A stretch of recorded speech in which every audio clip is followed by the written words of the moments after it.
start, successive governments have put more faith in diplomacy than the armed forces in achieving security objectives.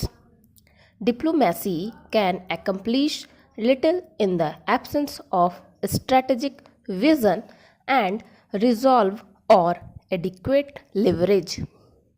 The diplomatic blunders of 1948, Kashmir disputes internationalization, 1954 Panchshil agreements acceptance of the Tibet region of China, 1960 Indus Water Treaty, 1966 Tashkent, and 1972 Simla have imposed enduring costs.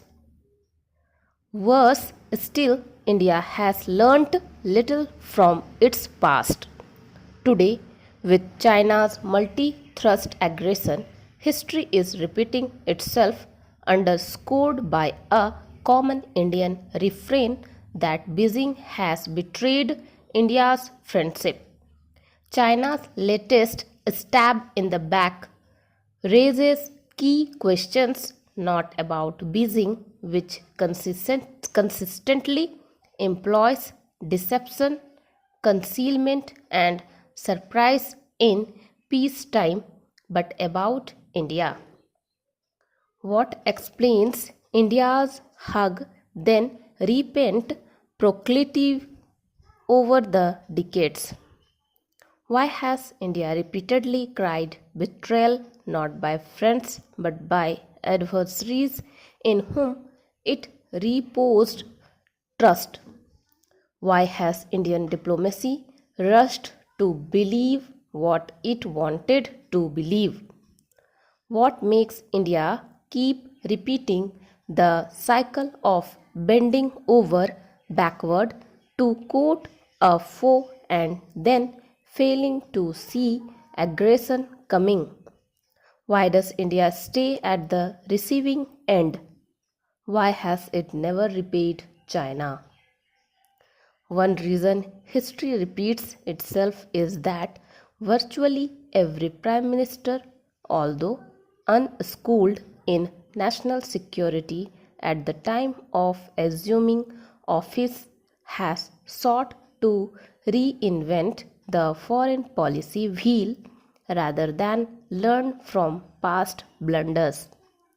Another reason is that intellectuals and journalists shrink from closely scrutinizing foreign policy moves. Overselling outcomes of summit meetings with China from 1988 to 2019 for leadership glorification has led to India's worst China crisis after the 1962 war. For example, 5 separate border management agreements were signed at summits between 1993 and 2013, with each accord held in India but not China as a major or historic breakthrough. Now, India admits China has trashed all those agreements with its aggression. Yet, India still plays into China's hands by clinging to the accords and by agreeing recently in Moscow to build on them through new confidence-building measures. China is showing it is a matter in protracting negotiations to buy time to consolidate its territorial gains while exploring the limits of its adversaries' flexibility and testing its patience. For Beijing, any agreement is designed to bind not China but the other side to its terms. It is seeking fresh to make India respect the new Chinese created territorial status quo and to restrict India from upgrading its border infrastructure.